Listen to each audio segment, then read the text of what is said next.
Megastar Chiranjeevi మొదటిసారిగా emotional అయ్యారు. Recent గా చిరంజీవిపై వచ్చిన కాంట్రవర్సీ అంత ఇంత కాదు.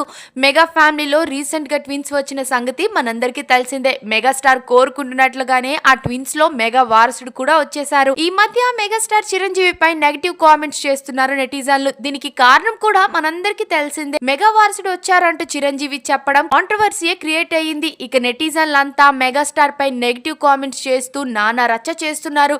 ఈ సమయంలోనే మెగా కోడలు చిరంజీవి తమ్ముడైన నాగబాబు కోడలు లావణ్య త్రిపాఠి ఒక నెగటివ్ కామెంట్ కి ఫైర్ అయింది. మెగాస్టార్ ఇంట్లో ఎలా ఉంటారో మీకు తెలియనప్పుడు ఒక్క వర్డ్ పట్టుకొని నెగటివ్ గా స్ప్రెడ్ చేయకూడదు. ఆయన ఇంట్లో ఆడవాళ్ళకి చాలా రెస్పెక్ట్ ఇస్తారు. నార్మల్ గా ఎలాంటి మెసేజ్లకి నేను రియాక్ట్ కాను, కానీ మీరంతా మరీ తప్పుగా అనుకుంటున్నారనే రియాక్ట్ అవ్వాల్సి వచ్చింది అంటూ ఫైర్ అయింది. ఇక ఫ్యామిలీ అంతా హ్యాపీగా ఉన్న సమయంలోనే మెగాస్టార్ కూడా ఎమోషనల్ అయిపోయారు. తాజాగా ఆయన టాలీవుడ్ ఇండస్ట్రీ జర్నీ కోసం మాట్లాడుతూ టాలీవుడ్ సెట్ లో అడుగుపెట్టిన జ్ఞాపకాలని గుర్తు చేసుకున్నారు. ఈ రోజు పునాది రాళ్ళు సినిమా కోసం జీవితంలో కెమెరా ముందు నిలిచిన తొలి రోజు.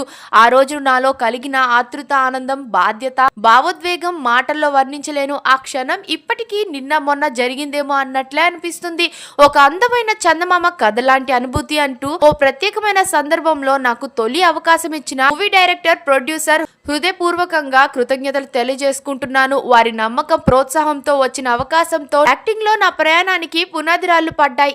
ఆ రోజు నుంచి ఈ రోజు వరకు నన్ను ఆదరిస్తున్న, ఆశీర్వదిస్తున్న ప్రేక్షకులందరికీ నా కృతజ్ఞతలు అంటూ ఎమోషనల్ అయ్యారు.